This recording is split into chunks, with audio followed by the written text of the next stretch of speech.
안녕하세요. 예수비전 성결교회 안희한 목사입니다.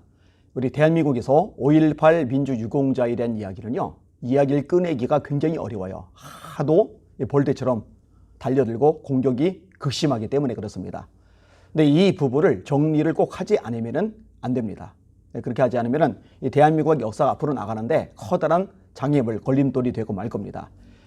제가 몇 가지 문제 제기를 할 겁니다. 첫 번째로 5.18 민주유공자 명단을 밝혀야 됩니다. 아니, 민주유공자라면 자랑스러운 거잖아요. 자랑스러운 거라면 이름을 밝히지 못할 이유가 없잖아요. 근데 왜 이름을 밝히지 않는지 모르겠어요. 게다가 국민들의 세금이 흘러가는 거잖아요. 국민들의 세금이 흘러 들어가는 거니까 국민들이 그 명단을 알 권리가 있는 거예요. 잘못된 명단, 들어가서는 안 될 사람들이 들어간 것이 아니라면, 그리고 정말 민주화 운동한 것이 자랑스러운 것이라면 이름을 공개해야 됩니다. 두 번째로 5.18 민주유공자 명단을 밝힌 다음에 엉뚱한 사람이 들어가 있다, 자격이 안 되는 사람이 들어가 있다, 그러면은요 그런 사람을 빼야죠. 시정조치를 해야죠. 그리고 그런 사람이 받아 먹었던 돈은요 전부 다 환수 조치를 해야 됩니다.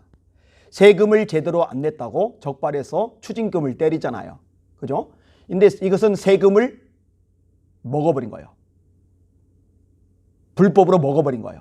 그러니까 당연히 환수 조치하고 거기에 이자까지 매겨서 받아내야죠.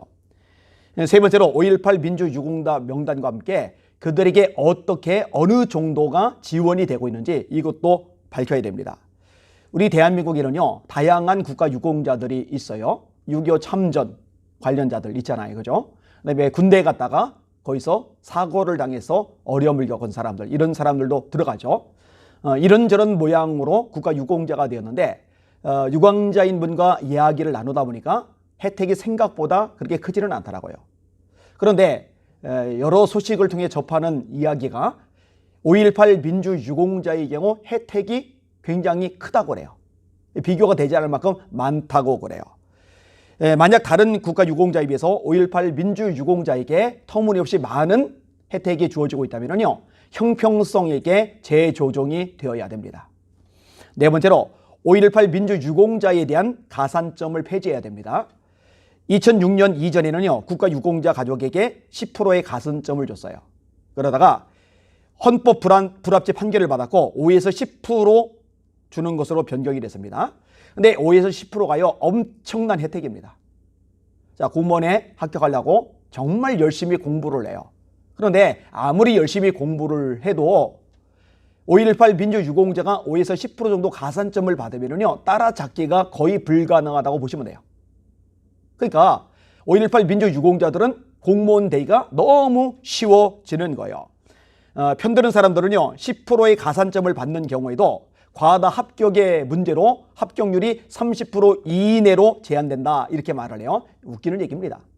아니, 30%만 해도 어마어마한 거죠. 이 대한민국 전역에 공무원 시험 보려는 사람들이 얼마나 많아요.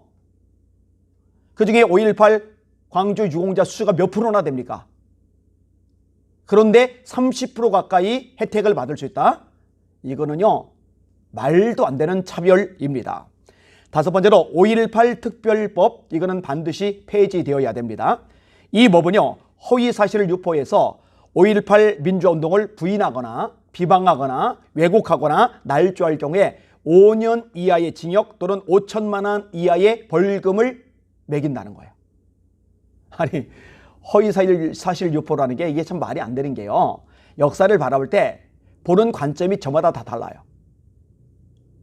그런데 좌파들이 보는 역사 관점하고 다르다고, 다른 관점으로 본다고 자기 의사를 표현했는데 그것을 허위사실 유포라고 해서 5년 이하의 징역을 때린다, 5천만 원 이하의 벌금을 매긴다.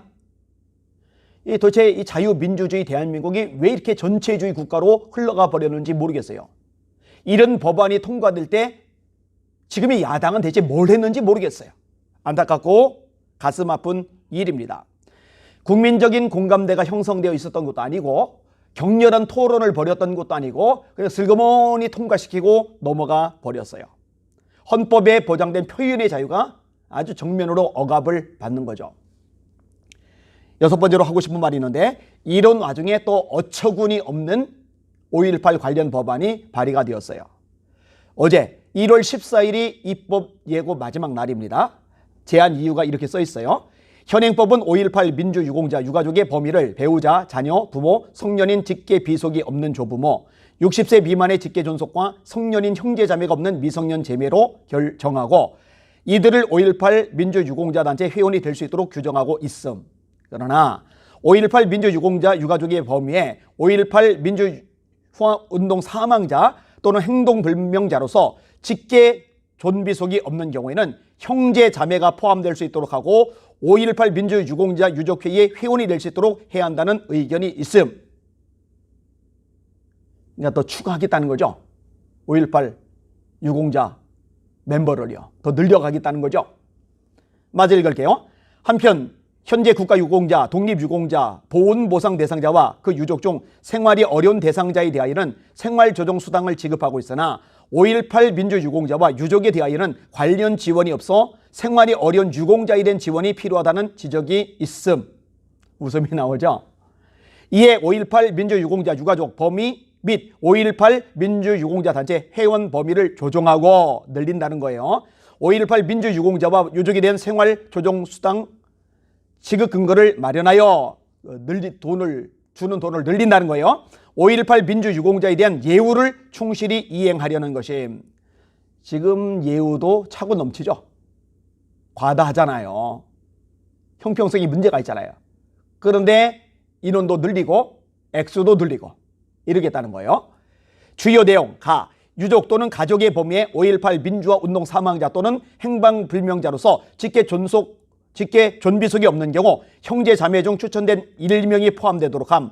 안 제5조 제1항 제6호 신설 나 5.18 민주유공자 유족회의의 회원의 자격으로 5.18 민주유공자의 유족으로 등록된 사람에게 직계 존비속이 없는 경우 형제 자매 중 추천된 1명을 회원으로 함. 안 제57조 제2호 단서 신설 다 5.18 민주유공자와 유족 중 선순위자 한 명에게 대통령령으로 정하는 바에 따라 생활 수준을 고려하여 생활조정수당을 지급할 수 있도록 함. 안 제89조의 2 신설.